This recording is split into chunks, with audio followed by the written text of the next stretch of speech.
Bonjour à tous et donc bienvenue à cette session de réflexion qui s'intitule Le monde d'après. Ça pourrait être finalement le thème de ces rencontres de l'économie parce que je crois que tout le monde réfléchit au monde de demain. On va le faire plus particulièrement et on va essayer de se projeter de manière optimiste dans cet avenir qui nous attend. Tout à l'heure, Patrick Artus a mis en avant tous les dangers qui nous menaçaient, le surendettement, le dérèglement climatique. Nous, on va essayer de voir ça de manière positive et d'embrasser tous ces risques et ces défis de manière positive. On verra si on va parvenir à vous convaincre. En tout cas, pour en parler, et donc autour de Patricia Barbizet, membre associée du Cercle des économistes qui va animer de main de maître cette réflexion. Anne Dessine, qui est professeure à l'université Paris-Nanterre. Olivier Girard, président France et Benelux d'Accenture, Dominique Grieve qui sera depuis le Royaume-Uni ancien procureur général, John Keogh, le président du Taimahan Institute for, on peut le dire en français, Institut pour l'innovation à grande échelle, depuis la Californie, hein, c'est bien ça Patricia.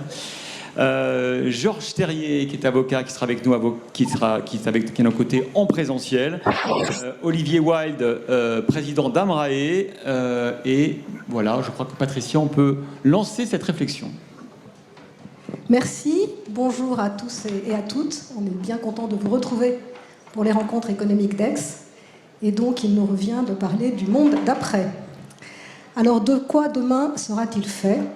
Il n'y a pas que nous qui nous posons la question, puisque Victor Hugo, déjà, dans son long poème du chant de crépuscule, s'interrogeait sur cette question. Et donc nous avons 1 heure pour trouver la réponse, en espérant que nous ne sommes pas au crépuscule. Beau défi que nous lançons à la table ronde. Défi périlleux, puisqu'il est plus difficile de prédire le monde de demain que d'observer celui d'hier. Et relever ce défi implique pour nous d'imaginer le long terme. Quelles tendances actuelles se prolongeront dans les années à venir ? Quelles seront les prochaines mutations du monde ? L'exercice est bien sûr rendu encore plus difficile et délicat par la crise sanitaire. Des doutes ont pu surgir sur la résilience de nos sociétés. La place de l'économie, le rôle de la puissance publique ont été questionnés. L'articulation entre la souveraineté nationale et la coopération internationale a été remise en cause. Et dans le même temps, la capacité d'adaptation collective face à la crise force l'admiration. Un large élan de mobilisation individuelle nous a permis de surmonter cette pandémie. Presque. L'excellence scientifique de certains acteurs de la santé a permis d'élaborer des vaccins dans des délais inédits. Nos modes de travail et de communication se sont transformés durablement en quelques semaines. Et dans le grand livre de l'histoire du monde, nous allons tourner cette page de cette crise pour se projeter vers le monde d'après. Le monde de demain sera sûrement caractérisé par davantage de turbulences et davantage de changements. Démographie, économie, climat ou encore sciences et technologies, tous ces domaines feront l'objet de profondes modifications. Et ce sont des lames de fond de changement dont l'ampleur a été révélée ou accentuée par la crise sanitaire. Sous l'effet de ces changements, le monde d'après devrait s'accompagner de davantage de tensions et de divisions. Les enjeux environnementaux, par exemple, seront des facteurs de tension. La concurrence accrue pour accéder à certaines ressources, comme l'eau ou les métaux rares, pourrait entraîner des crises locales ou des crises internationales. La page n'est donc pas blanche, et certains commentateurs décrivent des chapitres bien sombres de notre monde d'après, mais nous devons garder espoir, écarter le récit des catastrophes annoncées. J'ai la plus grande conviction, et mes camarades de débat aussi, que nous avons la capacité à façonner ce monde d'après. Les avancées majeures de la science et des technologies contribueront au bien-être de nos sociétés, elles accéléreront les communications, elles soutiendront la croissance économique et favoriseront le bien-être humain. Imaginons des développements nouveaux, transformons le modèle des entreprises afin qu'elles s'en servent davantage dans leur environnement écologique, économique et social. Repensons le fonctionnement de nos démocraties afin d'assurer leur pérennité et leur solidité. En un mot, mettons résolument la science, l'innovation, le progrès technique au service du développement humain. Dessinons le monde d'après que nous désirons. D'ailleurs, la nouvelle génération n'a pas attendu la crise pour engager de profondes évolutions. Jadis, trop souvent réduite à un enjeu de communication, la responsabilité sociale et environnementale s'inscrit désormais structurellement dans l'ADN des entreprises. La société civile, de son côté, se mobilise pour renforcer la place des biens communs. Pour limiter l'incertitude et les turbulences, les États devront aussi institutionnaliser leur coopération. Plus encore, nous pouvons compter sur la génération qui a grandi dans la pandémie pour accélérer la transition vers le monde d'après. Les prises de conscience, notamment environnementales, s'intensifient et se transforment chez les jeunes en une volonté profonde de changement. Les visages de cette jeune génération, engagés dans la construction de ce monde commun, ne manquent pas. Ce monde d'après est donc fait de clair et d'obscur, mais il appelle partout notre engagement commun. La responsabilité du monde de demain appartient aux générations actuelles et futures, éclairées des enseignements tirés de la crise. Alors, pour contribuer à bâtir ce monde de demain, dans ce contexte de dérèglement et de bouleversement, nos invités vont répondre à une série d'interrogations. D'abord, sommes-nous prêts pour le monde d'après ? John Keogh va nous expliquer pourquoi il est nécessaire de dépasser le désir de confort ou de nostalgie pour le passé, afin de se projeter dans le monde de demain que l'on souhaite bâtir. Patricia, je vous propose qu'on aille directement voir John Keogh, parce qu'on a déjà beaucoup de retard, qu'on lui pose cette question directement à John Keogh depuis la Californie. Et je pose la deuxième question après ? Oui, exact. John, we're listening to you. Nous vous écoutons, à vous. Je pense qu'il y a plusieurs questions à laquelle il faut répondre. La plus importante, c'est comment est-ce qu'on définit le monde d'après. On doit connaître que cette définition est difficile à trouver. On risque, on est dans une période de très grande incertitude. On a besoin d'un ensemble de nouvelles compétences managériales et de leadership pour pouvoir naviguer dans cette situation sans précédent dans laquelle on se trouve. Cette pandémie mondiale qui, dans un certain sens, a eu l'impact d'unifier l'humanité autour d'une cause commune, ou au moins d'identifier là où se situent des écarts, des lacunes qui nous empêchent de fonctionner comme une société mondiale.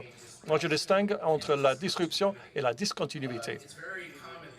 Très souvent, aujourd'hui, on parle de l'époque comme étant une époque disruptive, mais je pense qu'on a besoin d'avoir notre prisme.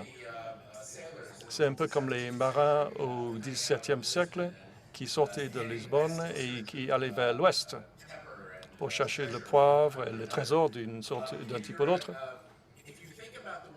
Si vous pensez que le monde est en disruption, en tant que marin, vous voulez que la mer soit calme, vous voulez avoir de la stabilité, vous voulez développer vos compétences de marin et vous voulez avoir la capacité d'être courageux et d'être flexible. Si vous regardez le monde en termes de discontinuité, c'est un peu comme les anciennes cartes marines qui s'arrêtent en plein milieu de l'océan. Quelquefois, la légende dit au-delà, il y a des monstres. Nous sommes dans une époque de discontinuité, où des questions majeures, par exemple, comment est-ce que l'enseignement supérieur devrait fonctionner, quelle est la nature de la main-d'œuvre, et comment est-ce qu'on peut satisfaire nos besoins en tant qu'être humain en ce qui concerne nos interactions sociales et d'autres aspects fondamentaux de la société ont été mis en question par cette pandémie. Et en même temps, l'innovation technologique et l'arrivée massive de capital risque qui essaie de révolutionner les flux de travail et notre façon d'apprendre et de passer notre temps libre sont une force très importante dans le monde actuel. Lorsqu'on parle de notre état de préparation pour la réémergence, pour moi, il y a trois catégories dans ce sens. Il n'y a aucun doute que plusieurs d'entre nous vont regarder les choses de façon nostalgique. On va vouloir retourner à notre restaurant préféré, on va vouloir reprendre notre vie comme c'était avant. Beaucoup de gens aux États-Unis ont annulé leur visite à Disneyland, ils veulent retourner là-bas, ils veulent retrouver leur vie d'avant. Bien sûr, la nostalgie est une force importante. Cela permet de satisfaire les besoins humains et également, il y a certaines limitations. La deuxième catégorie, La deuxième réponse plus dangereuse, c'est ce que j'appellerais la délusion. Souvent, les anthropologues vont regarder les sociétés qui sont sous tension et ils vont commencer à se rendre compte que la pensée délusionnelle permet de donner une explication délusionnelle lorsqu'il est faux. Les gens se trompent. En fait, en même temps, cela donne une explication et cela donne un sens à la vie des gens. Je pense qu'on le voit dans beaucoup de pays dans le monde avec plusieurs de phénomènes qu'on peut observer. Si on donne toute une série d'idées qui sont fausses pour pouvoir résoudre les problèmes, le problème de trouver des définitions, pour moi, c'est sans issue. Ça ne marche pas. La dernière réponse, c'est que j'appellerais la réponse héroïque. Nous avons une crise et nous savons que, par exemple, si on regarde les caractères idéogrammes chinois, le mot pour la crise et l'opportunité sont extrêmement similaires dans la langue chinoise. Comment faire honneur aux innovateurs et les pionniers et les inventeurs qui vont mettre en place des changements et qui vont permettre à de nouvelles choses de se passer. Pour faire cela, on a besoin de tout un ensemble de nouvelles compétences. On a besoin de la maturité émotionnelle pour comprendre que l'anxiété qu'on peut ressentir face à cette incertitude, cette disruption, dans un sens psychologique, le côté positif de l'anxiété, c'est d'être passionné. Si on peut mobiliser cette passion, avoir un soupçon d'optimisme, et si on met ça ensemble avec de nouvelles compétences, on aura fait un pas en avant très important. Je vais parler de ces compétences. Je parle de ces 6 intelligences. J'ai écrit là-dessus pour pouvoir naviguer dans un temps de discontinuité. Ce sont tout d'abord l'intelligence du contexte, comprendre la vérité de votre situation actuelle, et ensuite l'intelligence morale, c'est-à-dire que vous allez avoir un objectif, l'intelligence humaine, où on mobilise la main-d'œuvre et la génération. Ensuite, l'intelligence générative qui mobilise le pouvoir de la créativité humaine, l'intelligence technologique. Ensuite, puisque à cette époque, avec l'IA et l'informatique, ils sont en train de tout changer, nous espérons pour le bien. Et ensuite, l'intelligence transformationnelle, pour avoir une théorie de changement qui va permettre à des individus, des équipes, et des organisations et des pays et des sociétés civiles d'entamer cette transformation vers un avenir désirable. Donc, il y a beaucoup de choses à dire là-dessus sur l'émergence. Ce qu'on peut dire, c'est qu'on a une nouvelle donne ici. Et cela crée de l'anxiété, mais également une opportunité de vraiment mieux définir des nouveaux chemins pour l'avenir. Merci beaucoup, John. Je vais m'arrêter là.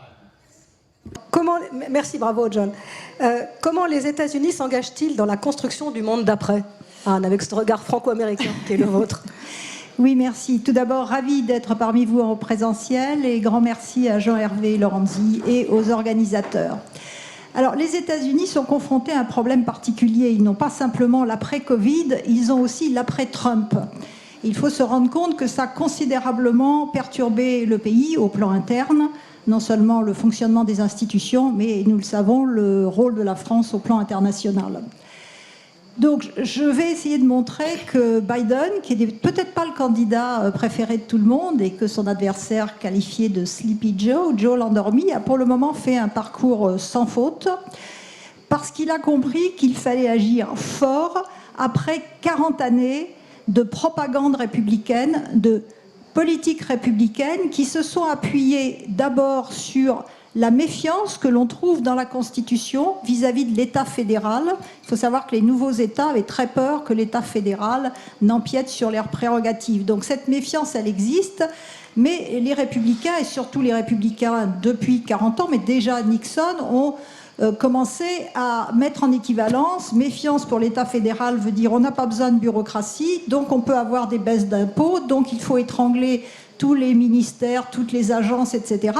Surtout, et ça c'est quelque chose qu'on a refusé de voir pendant longtemps, mais qu'on accepte finalement, surtout si ces ministères et ces agences sont en charge de distribuer des programmes sociaux, des aides sociales, qui bénéficient aux minorités, aux Noirs. Et là, on a la composante raciste qui existe depuis longtemps, mais qui a été mise en lumière par plusieurs candidats, mais par Sarah Palin, lorsqu'elle était la colistière de Joe McCain en 2008, et bien sûr qui a été portée au pinacle par Donald Trump.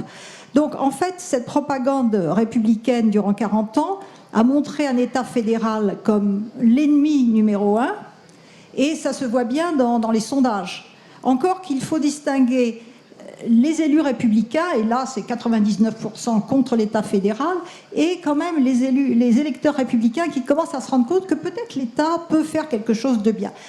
Le résultat de cette propagande aussi, c'est que les républicains ne croient pas ou font semblant de ne pas croire au réchauffement climatique. Et ça encore, c'est une révolution parce qu'il faut se rappeler que Nixon, c'est lui qui a créé l'Agence de protection de l'environnement, EPA.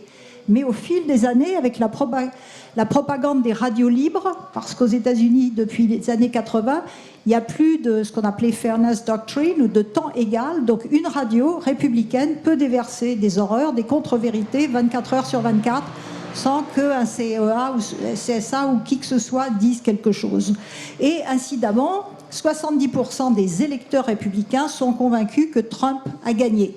Donc c'est dans ce contexte que Joe Biden doit agir. Et sur ce qui découle de ce contexte, c'est-à-dire un capitalisme très inégalitaire, bon, on a tous lu Piketty et compagnie, mais un capitalisme sans filet social, ça a été bien dit tout à l'heure. Le choc de la crise a été beaucoup plus fort aux États-Unis parce qu'il n'y a pas tous les mécanismes sociaux que l'on a en Europe. Et puis, je n'ai pas le temps d'en parler, mais un système politique qui n'appliquait plus la loi, qui n'appliquait plus la législation antitrust, ni tout le reste. Donc Biden est conscient de cette quintuple urgence sanitaire, économique, sociale, climatique, mais également démocratique. Et ça sera le lien avec sa politique étrangère, parce que s'il veut restaurer le rôle de l'État américain dans l'ordre international, dans le multilatéralisme, il faut qu'il montre que l'État fonctionne aux États-Unis, que la démocratie fonctionne. Et ce n'est pas nécessairement le cas. Il a beaucoup d'obstacles au plan interne, et en particulier des obstacles dits au système politique, le fédéralisme. Les États fédérés sont puissants, et quand ils sont aux mains des républicains, ils font tout ce qu'ils peuvent pour contrer Biden. La Floride, par exemple, le gouverneur a interdit aux restaurants et aux croisiéristes d'imposer le port du masque ou le pass sanitaire. Ce qui n'est pas une très bonne idée, mais c'est comme ça. Et toutes les législations qui sont prises pour restreindre le droit de vote, pour empêcher ce qui peut aller dans le bon sens. Et puis au plan des checks and balances, le Sénat, grâce à la règle du filibuster, 40 républicains peuvent bloquer tous les projets de Biden, réforme de la police, de l'immigration, etc. Alors, au plan international, moi personnellement, si on accepte le secteur de la défense, je pense que l'Europe a intérêt à ce que les États-Unis reprennent un certain rôle. Et ce qui s'est passé, par exemple, pour l'impôt minimal, prouve que c'est sans doute une bonne idée. Mais ne soyons pas naïfs. Rappelons-nous que America First n'a pas commencé avec Donald Trump. Les Américains font toujours eux en premier. Rappelons-nous qu'ils n'hésitent pas à nous espionner. Ça a été échelon, ça a été prisme. Et puis surtout qu'ils utilisent le droit comme une arme, et en particulier l'application extraterritoriale de leur loi de boycott et de la législation antitrust. Merci beaucoup. Disons qu'avec Biden, ils le font de manière plus élégante maintenant, tout ça.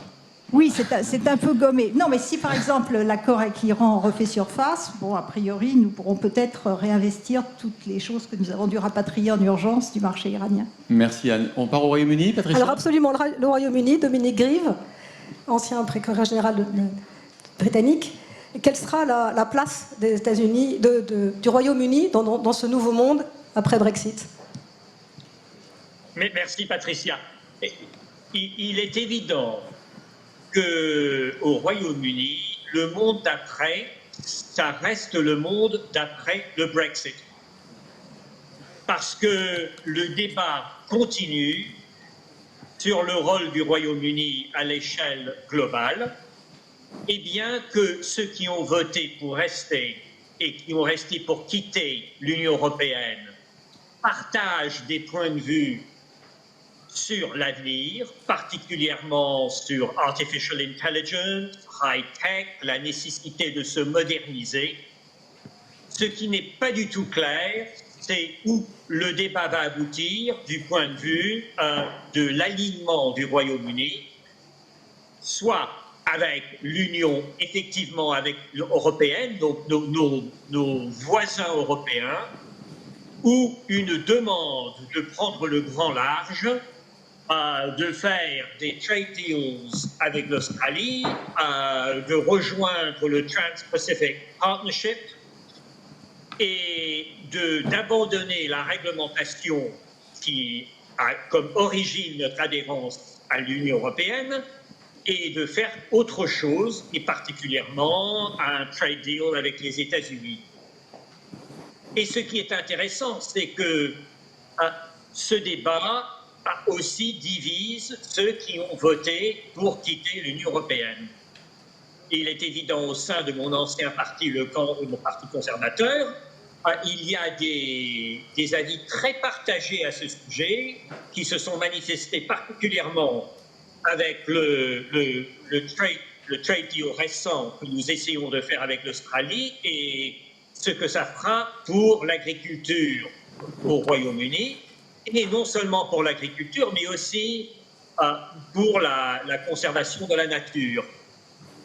Et donc, en ce moment, ce n'est pas résolu, et c'est difficile de voir exactement comment ça va se développer. Mais il y a peut-être quelques petits indices. Le premier, c'est qu'en fin de compte, notre partenariat avec l'Europe reste très important pour nous. Donc c'est difficile de voir pourquoi l'alignement que nous avons et que nous gardons en ce moment avec la plupart de la réglementation européenne sera facile de s'en débarrasser, sauf peut-être pour le secteur financier qui le demande de plus en plus, particulièrement si les equivalents ne nous est pas donné au sein de l'Europe. Deuxièmement, du point de vue de notre sécurité, l'Europe est absolument la zone principale. Et nous voyons d'ailleurs avec notre partenariat de la défense avec la France que c'est essentiel pour notre futur mutuel et que ça se maintient très bien, malgré le fait que le président Macron et M. Johnson, est évident qu'ils ne s'entendent pas du tout. J'ai donc mon impression que le débat va être peut-être moins révolutionnaire qu'on a pu le croire, et que ça va revenir sur les points, exactement sur les points que John Cao en a parlé. Comment allons-nous gagner notre pain? Comment allons-nous empêcher une immigration à un tel point que c'est inacceptable pour la population, mais suffisante pour maintenir un développement économique? Et comment allons-nous utiliser notre influence globale, si elle reste, pour avoir des effets qui sont notre bénéfice, mais aussi pour ceux de nos voisins. Et finalement, dans cette question, il faut comprendre que ce débat déchire le Royaume-Uni. Donc, le plus grand problème, c'est si nous allons aboutir sans Royaume-Uni du tout, mais avec l'Angleterre et l'Écosse séparés, ce qui est un débat auquel je ne peux pas vous donner une idée de l'aboutissement. Mais je pense qu'en fin de compte, même si nous arrivons à rester l'Angleterre et pas le Royaume-Uni, nous serons toujours en partenariat avec l'Europe, en vendant nos 20 méthodes champenoises du South Downs, qui avec le réchauffement climatique va bientôt devancer ce qu'on peut produire en Champagne. On attend de voir quand même, hein. On est un peu sceptique pour l'instant. Merci, Patricia, merci Dominique. Merci. On viendra boire à vos côtés. On va se tourner vers les entreprises maintenant. Absolument, et puis surtout vers les transformations technologiques. Et donc Olivier, quelles sont les grandes tendances technologiques, scientifiques et numériques qui vont façonner nos sociétés et nos entreprises demain? Merci Patricia, merci Christophe et bonjour à tous, ravi d'être ici. Alors, avant d'évoquer directement ces tendances-là, dans la deuxième partie, je voudrais me porter sur la question de est-ce qu'on est à ce point d'inflexion où on est en train de rentrer dans le monde d'après, ou est-ce qu'on est vraiment en train de rentrer dans le 21e siècle? Il y a 3 éléments qui me font dire que oui. Vous en avez cité quelques-uns, Patricia, tout à l'heure. La qualité incroyable des plans de relance, la prise de conscience des entreprises et de nous tous, c'est-à-dire des consommateurs, collaborateurs, citoyens, et ce que j'appelle les promesses tenues, c'est le mot important, de la science et de la technologie. J'y reviendrai. Donc les plans de relance, je vais très vite, vous connaissez tous les chiffres, ils sont massifs, 100 milliards en France, 800 milliards en Europe, encore plus chez Joe Biden aux États-Unis. Mais ce qui compte ici, je trouve plus que la masse, c'est la vitesse instantanée et la dynamique. Et ces plans, ils sont tournés vers les bons sujets, vers les deux transitions capitales qu'on a à mener, la transition écologique, la transition numérique et l'innovation scientifique. Ça, c'est la première chose. La deuxième chose, c'est cette double prise de conscience donc des entreprises. Aujourd'hui, 50% des entreprises du CAC 40 ont des objectifs de carbone neutralité à des horizons qui vont entre 2030 et 2050. Est-ce que c'est assez ? Je n'en suis pas le meilleur juge. Est-ce que c'est beaucoup plus qu'avant ? Oui. Il y a eu une accélération très forte sur ça. De la même manière, l'entreprise, la mienne, mais tous mes clients aussi, regardent leurs responsabilités d'employeur complètement différemment et forment infiniment plus qu'avant. Les chiffres, on a fait une étude récemment, c'est 15 millions de personnes en Europe qui vont être formées au métier des nouvelles technologies. Chez nous, c'est 300 000 sur 560 000 collaborateurs d'Accenture dans le monde, qui ont été reformés à ces nouvelles technologies. Mais ce que je trouve intéressant, c'est pas tellement de s'occuper de soi, c'est qu'on va au-delà de nos frontières habituelles, on remonte en amont pour susciter des vocations, créer des filières, et on a ce souci de l'employabilité au-delà de la frontière de l'entreprise. Je reviens pas non plus sur la prise de conscience, la nôtre, celle post-pandémique du consommateur qui veut mieux consommer par rapport à l'environnement, par rapport à la responsabilité sociétale de tout un chacun. Les études le confirment et les premiers comportements d'achat post-pandémique le confirme aussi très nettement. Le dernier point qui me fait dire qu'on est à l'entrée de ce monde d'après, c'est ce que j'appelais tout à l'heure la promesse tenue de la technologie. Parce que, étant homme de technologie ou d'une boîte de technologie, je comprends très bien que la technologie a pu être à l'occasion un peu déceptive, je le reconnais. Mais cette fois-ci, je pense, et on ne l'a peut-être pas assez dit, je trouve, dans cette crise, que la technologie nous a permis de la passer. Et c'est ce que j'appelle la maturité du triptyque, pardon d'être technique 30 secondes, le cloud, la cybersécurité et les outils de télétravail, de collaboration, qu'on en a un peu marre de voir en ce moment, je le reconnais aussi, c'est cette maturité-là qui a fait que l'économie française a basculé dans le télétravail 30% du jour au lendemain, 30% de l'économie française l'année dernière, du jour au lendemain. C'est incroyable, je trouve que c'est une performance formidable. Et voilà, je pense que sans cette maturité technologique, la crise, c'était une autre histoire. La continuité de service des services de l'État, des services financiers et de tous les autres dont on a pu bénéficier aurait été bien plus compliqué. Alors ce monde d'après, j'y reviendrai tout à l'heure, mais il portera au moins 3 éléments. Plus de gouvernance, plus de règles, et c'est une opportunité pour l'Europe. Un retour à l'innovation profonde. J'oppose l'innovation profonde, celle des produits et des services, à l'innovation qui nous est beaucoup venue de Californie, que j'appelle l'innovation de l'expérience.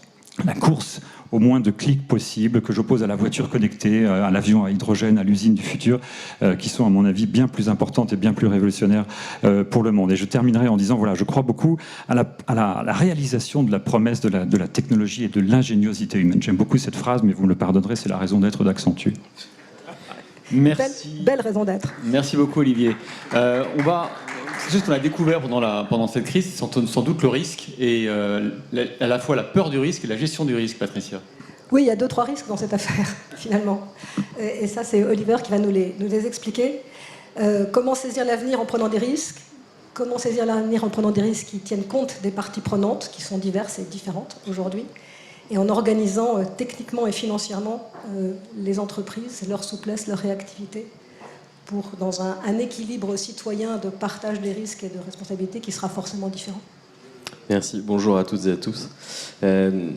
Donc je préside l'AMARAE, qui est l'association professionnelle qui rassemble en fait l'ensemble des professions de la gestion des risques dans les entreprises de toute taille, donc les grandes et jusqu'aux petites.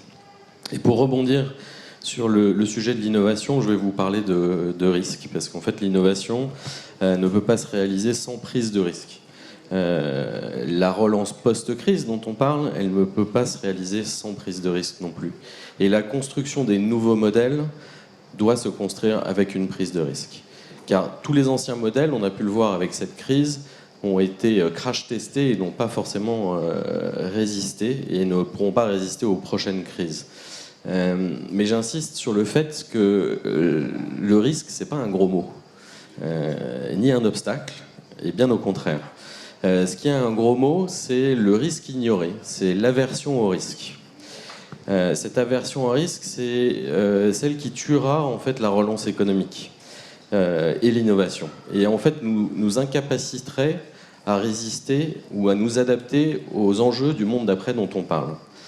Soit par déni, parce qu'en fait ça nous conduirait à reproduire les mêmes erreurs qu'avant, soit par peur, et ça la peur on en a vu, et ça conduirait à nous isoler et à nous replier sur nous-mêmes, ou par manque de sens de nos responsabilités.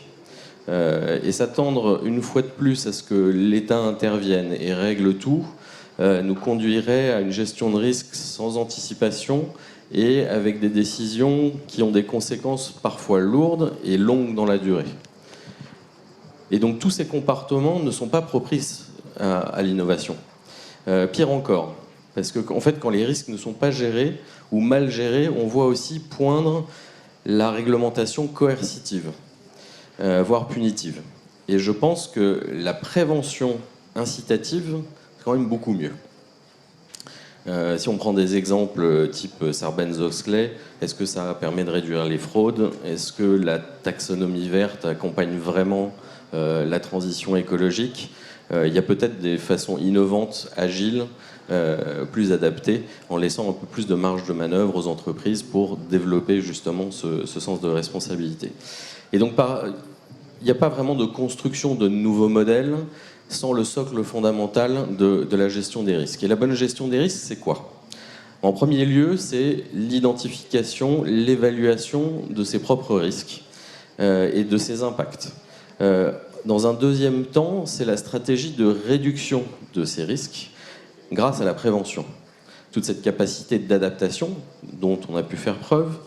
Et je mets dedans tout ce qui est gestion de crise, le redémarrage très rapide après un stress ou un choc. Et en troisième, la capacité à financer ce risque. Et avec ce triptyque connu et partagé, très transparent, on pourra prendre des risques justement et embarquer nos équipes et nos parties prenantes. Donc les entreprises et les États qui ont fait preuve récemment de bon risk management, d'un risk management mature, ont fait preuve de souplesse et de robustesse, ont pu naviguer dans cette crise.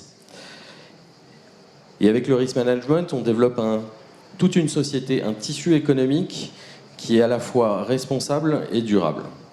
Et je prends les engagements, par exemple, qui ont été pris par certaines entreprises. Je prends Veolia, par exemple, pendant la crise. On a mis en place un système sanitaire, un dispositif sanitaire très robuste qui a rassuré les collaborateurs, qui a permis de maintenir la continuité d'activité, de les garder au bureau en toute sécurité et d'éviter un recours excessif au télétravail, d'avoir des conséquences sur l'isolement par exemple, et de préserver la cohésion dans l'entreprise. Donc c'est ce type de dispositif qui permet de nous rendre plus forts, plus résilients. Et quand la puissance politique est solide dans sa gestion des risques, les peurs sont moindres. Et donc on a moins de tensions sociales et potentiellement moins de populisme de réaction, et tout ça peut être contenu. Et cette prise de risque dont je parle, elle nécessite une culture du risque, et l'Aimeray est là pour diffuser cette bonne culture du risque, avec notamment des formations auprès des jeunes, qui sont les gestionnaires de risque ou futurs entrepreneurs, et un nouveau modèle de partage du risque. Comme je disais, on ne peut pas s'attendre à ce que l'État finance tout, et on est bien à Aix, donc il faut qu'on parle d'économie. Et donc le risque, il doit être financé. Et le modèle classique du transfert à l'assurance, il ne fonctionne plus. Et donc chacun doit prendre sa part à différents étages. Au niveau de l'entreprise, qu'est-ce qu'elle peut porter sur son bilan, utiliser des outils comme les captives par exemple, et ensuite avoir recours à l'assurance. Et c'est que quand tout ce financement-là a été asséché, que là on pourrait avoir recours à l'État. Et ce dispositif, il marche aussi pour les petites entreprises. Je ne parle pas que pour les grandes entreprises. Elles peuvent mettre de l'argent de côté pour justement résister au choc. Donc c'est important parce que là on est en fin de crise sanitaire, enfin on l'espère. Patrick Artus nous disait tout à l'heure, les prochaines crises elles seront peut-être aussi sanitaires, financières, crise cyber.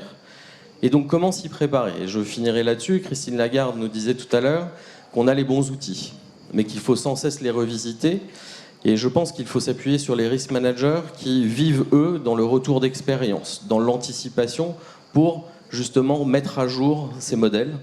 Mais nous avons tous un rôle à jouer dans la reconstruction de ces modèles et d'intégration de gestion des risques avec la jeunesse, les économistes, les philosophes, tous pour construire ce nouveau modèle. Mais le point sur lequel j'insiste, c'est vraiment que quand les risques sont gérés et que l'attention aux parties prenantes est explicite, l'entreprise et le tissu économique est durable et responsable. Merci. Merci beaucoup Olivier et Patricia. On va mettre un petit peu de droit dans tout ça. Absolument. On a les bonnes analyses, on a les bons outils. Est-ce qu'on a le bon environnement juridique ? Georges, comment est-ce qu'on peut accentuer la responsabilité des entreprises dans le domaine écologique, environnemental, économique et social ? Et quelle sera la place et quelles seront les parties prenantes de ce nouvel environnement juridique, de notre nouvel état de droit, de notre nouveau monde ? Merci Patricia. Je vais peut-être un petit peu être contre-tendance. Vous êtes un petit peu plus près le micro. Un petit peu être contre-tendance par rapport à un optimisme qui est légitime pour cette sortie de crise, le futur, parce que le droit, comme toujours, a un côté un petit peu réducteur, un côté, certains diront étriqué, mais souvent réaliste et rigoureux. Alors, s'agissant de l'entreprise, bien évidemment... Allô ? Le micro plus... Rapprochez le micro, ouais. S'agissant de l'entreprise, bien évidemment... L'attente, c'est le long terme, comme tous les acteurs de la vie économique et sociale. Pourquoi le long terme ? Le long terme parce qu'il faut bien sûr prévoir le futur, mais les entreprises le font depuis des années.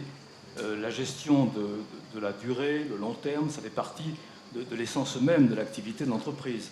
Quand vous voyez que Volkswagen annonce qu'en 2035, ils supprimeront le modèle thermique au profit du modèle électrique, 2035, c'est pas ça.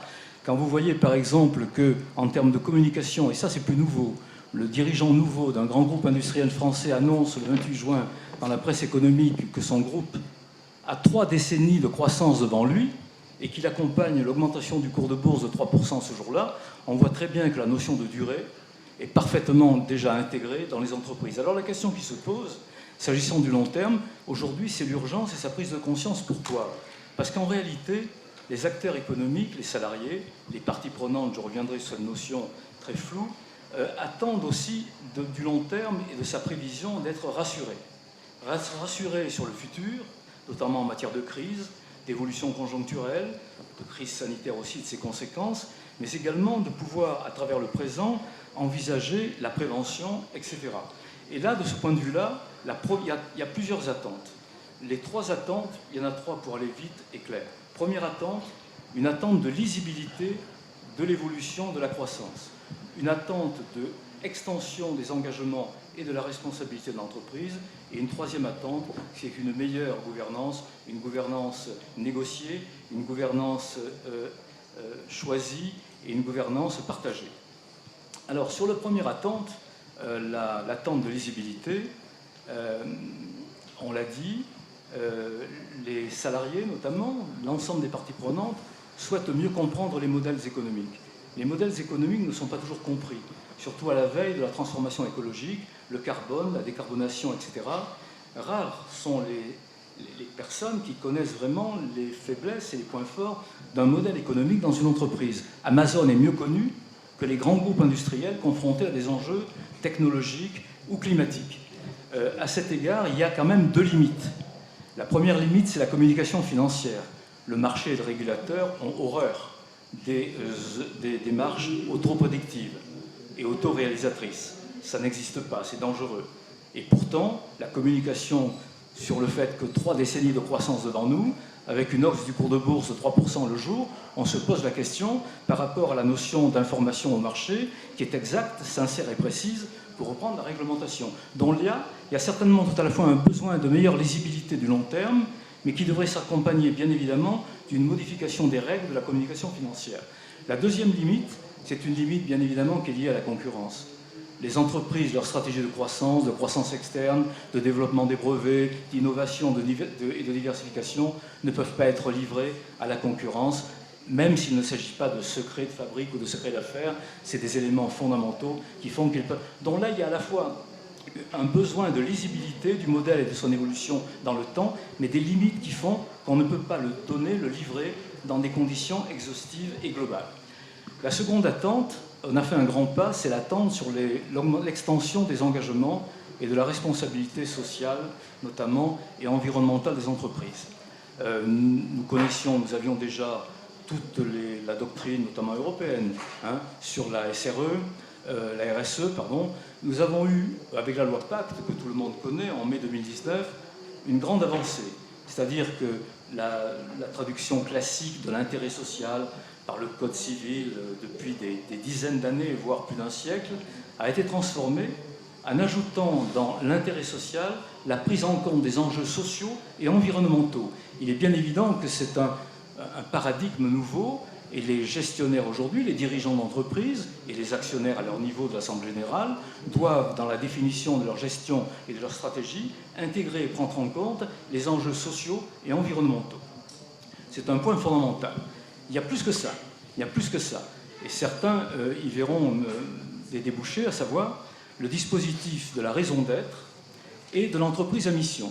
Qu'est-ce que la raison d'être? La loi Pacte aussi a prévu que les entreprises peuvent adopter une raison d'être. La raison d'être, c'est la façon dont la société voit son rôle social au-delà de son simple rôle économique. À partir de là, il est bien évident que la raison d'être, et beaucoup d'entreprises en ont créé une, ça a des degrés d'intérêt et d'illusion ou de réalité diverses. La raison d'être, souvent, c'est un instrument publicitaire, d'image, de communication. Une entreprise crée une raison d'être, elle rédige une raison d'être, mais ne l'intègre pas dans ses statuts. À partir de là, bien évidemment, dès lors que la raison d'être n'est pas intégrée au statut, elle ne crée pas un engagement statutaire, elle ne fait pas partie du pacte fondateur, et bien évidemment, son effet à l'égard des tiers et quant à sa responsabilité d'acteur social et environnemental est quand même très illusoire. Elle est sur le papier, elle est dans l'image, elle n'est pas beaucoup dans la responsabilité. Il y a un degré supplémentaire, c'est la raison d'être qui est intégrée dans les statuts. Là, elle intègre le pacte fondateur, et bien évidemment tous les actionnaires d'abord, mais également tous les parties prenantes, j'y reviendrai dans la troisième tendance, ont leur mot à dire. Mais ça reste quand même quelque chose qui reste au niveau de l'incantation. Au niveau, c'est vertueux, mais au niveau de la responsabilité elle-même, ça ne prolonge pas l'action, la politique à mettre en œuvre. Ce sont des déclarations d'intention, des déclarations de valeur. L'entreprise a comme valeur, tac, tac, tac, voilà. En revanche, il y a une démarche supplémentaire, et beaucoup d'entreprises y ont adhéré, c'est l'entreprise à mission. L'entreprise à mission, c'est plus que ça. C'est-à-dire que l'entreprise, statutairement, dans son objet social, elle adhère à une mission qu'elle définit, et qui est souvent liée à une raison d'être, bien sûr, mais qui est prolongée par une politique de mission qui est basée notamment sur les objectifs durables de développement, dits ODD, des Nations Unies.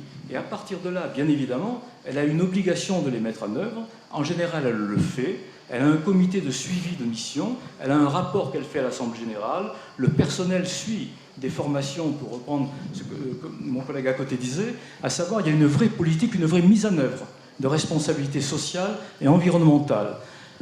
Il est vrai aussi là que bien souvent, ces entreprises de mission, il y en a quelques-uns, sont souvent éligibles dans le secteur des activités durables, des missions de service public. C'est la raison pour laquelle on les trouve dans l'eau, les déchets, les infrastructures. Et il y a une entreprise qui est remarquable à cet égard et qui était à, si tout le monde en a parlé récemment, c'est Meridian, investisseur de long terme, qui dans le cadre de l'opération de reprise du Nil Suez dont tout le monde a parlé et qui est tout à fait actuelle, est une entreprise à mission, un investisseur de long terme, et elle investit sur 25 ans dans les infrastructures avec une mission des objectifs. Donc ça, c'est un point très important au niveau de l'engagement social et environnemental.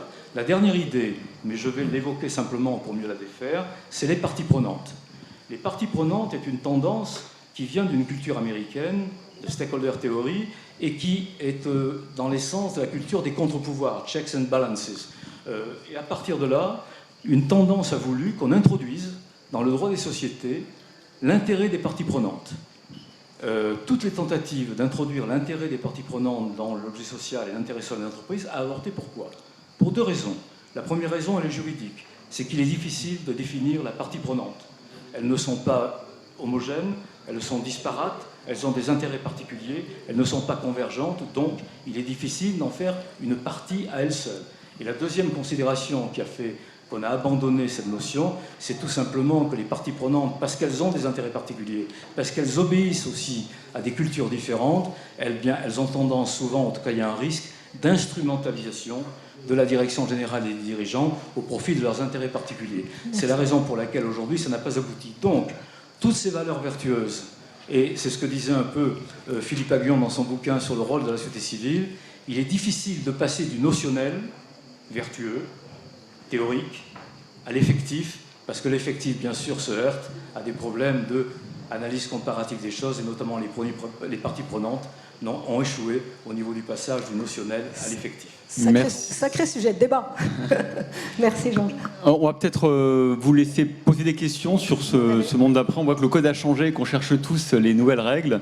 Peut-être on va prendre 2-3 questions, on va essayer d'y répondre. Oui, monsieur. Je ne sais pas comment ça se passe. Allez-y, je vais les relayer. Le monde d'après ne doit pas ressembler au monde d'avant. Parce que ce qui se joue actuellement, c'est l'humanité. Et l'humanité, on a beaucoup parlé effectivement de la disparition possible de l'humanité avec le changement climatique, mais je pense qu'il y a quelque chose qu'on a un petit peu sous-évalué au cours de ce panel, c'est la part d'humain dans l'humanité qui risque de disparaître. C'est-à-dire qu'avec l'explosion des inégalités, on risque d'y avoir des guerres sans fin, avec une explosion sociale et des sociétés criminelles.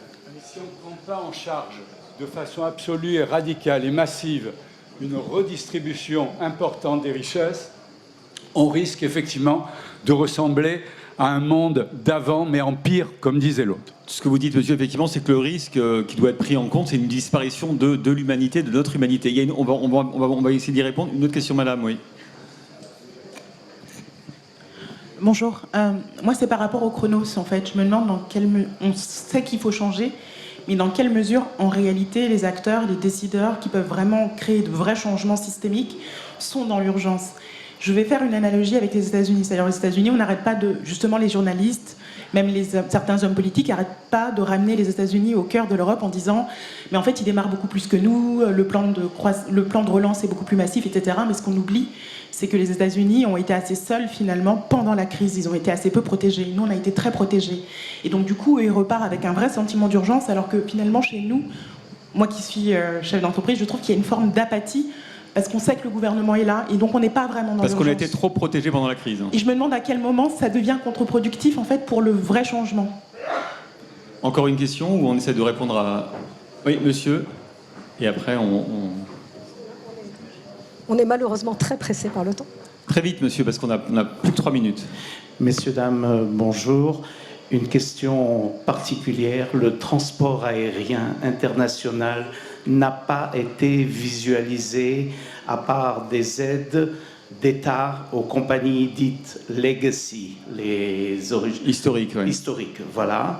Alors, est-ce que vous avez des pistes, des solutions, du pratique, du concret? Merci. Alors, qui veut peut-être, sur le fait que peut-être en Europe, effectivement, l'appréhension du risque est peut-être atténuée parce qu'on a été trop gâtés, finalement. Je crois qu'Oliver sur l'appréhension du risque et peut-être Anne sur cela. Juste sur le risque, deux choses. Le risque, c'est profondément culturel. En France et en Europe, dans un certain nombre de pays, il y a une allergie au risque. Et il suffit de voir comment une mère américaine ou une mère française surveille son enfant au jardin. Va jouer, il se bousille, c'est pas grave. La mère française fait attention, tu vas abîmer ton pantalon. Donc c'est depuis le début qu'on doit essayer d'augmenter la culture du risque. Concernant les États-Unis, oui, je suis d'accord avec vous, c'est ce que j'ai essayé de dire. Dans 5 minutes, c'est compliqué. Il y a un rattrapage de 40 années de destruction aux États-Unis, ce qui explique que Bernie Sanders parle encore de 6 000 milliards de dollars pour un certain nombre de plans d'infrastructures, même si tous ne passent pas. Et à cet égard, il faut retenir que et Sanders et Biden, dans leur plan, travaillent à la fois sur l'infrastructure classique, les routes, le ferroviaire, le numérique, etc., la 4G ou la 5G, mais aussi ce qu'ils appellent Human Infrastructure, c'est-à-dire tout ce qui est l'éducation, l'aide aux enfants, les incitations fiscales pour réduire la pauvreté. Et à cet égard, je pense que c'est intéressant. Il faudra voir s'il y a d'abord un petit plan d'infrastructure bipartisan, bon, qui est peut-être sur la route, 1000 milliards dont 600 de nouvelles dépenses, et ensuite, par la procédure budgétaire de reconciliation, peut-être un énorme plan qui prendrait en compte cette human infrastructure. Oliver, est-ce que la maison brûle et on regarde ailleurs encore? Est-ce qu'on n'a pas encore une autre piqûre de rappel sur le risque, notamment de disparition de l'humanité? Oui, tout à fait. Enfin, la notion de culture du risque est très importante et c'est pour ça que j'ai mentionné l'aversion au risque. Enfin, l'aversion au risque ne nous permettra pas de développer l'innovation nécessaire et la reconstruction de nouveaux modèles. Il y a une chose qui peut être inquiétante, c'est qu'on parle de toutes ces masses d'argent qui vont être dépensées, que ce soit pour la relance économique, mais on dépend énormément des entreprises pour faire cette relance. Donc il faut leur donner les moyens, pas forcément en jetant de l'argent, mais leur donnant les moyens d'une souplesse, d'une agilité pour faire ces développements. Je fais un parallèle avec le risque cyber, par exemple, pour un peu changer du risque pandémie. On fait des annonces en France avec des sommes d'argent astronomiques pour la digitalisation des entreprises, et notamment des petites entreprises. Dans ces montants-là, on ne parle pas de la cybersécurité et des investissements nécessaires. Et je pense que si on veut correctement investir, il faut aussi intégrer les investissements à la maîtrise des risques, qui va permettre un développement plus serein en prenant en compte les risques. Patricia, on a 0 seconde pour résumer. Merci. Formidable. Merci. Alors je vais résumer rapidement. J'ai commencé par Victor Hugo, je finirai par Alexis de Tocqueville, qui disait en 1847 que ce serait faire une œuvre plus profitable de songer à organiser le monde nouveau que de s'acharner contre les débris de l'ancien monde. Et donc je vais tous vous remercier pour avoir fait du Tocqueville avec nous aujourd'hui, et donc d'avoir essayé de déterminer dans quelle société nous voulions vivre, comment surtout accompagner le mouvement. Et si je retenais trois mots de notre session, ce serait risque, ce serait aussi responsabilité, et ce serait la maîtrise des transformations et de toutes les transformations, c'est-à-dire pas seulement les énormes transformations technologiques et scientifiques dans lesquelles on va vivre, mais aussi les transformations de société. Et ça n'est, je pense, qu'en les maîtrisant qu'on arrivera à débattre et à créer ce monde d'après et à vivre heureux dans ce monde d'après. Ça suppose effectivement d'accepter les évolutions, ça suppose de les accompagner, ça suppose d'accompagner les risques pour les accélérer, pour accélérer les transformations, parce qu'effectivement la maison brûle et il y a urgence à le faire. Et si on veut que nos systèmes démocratiques et que le développement scientifique, humain et général de la planète soit solide et durable, il faut effectivement démarrer maintenant notre monde d'après. En tout cas, je vous remercie. Patricia, merci à tous.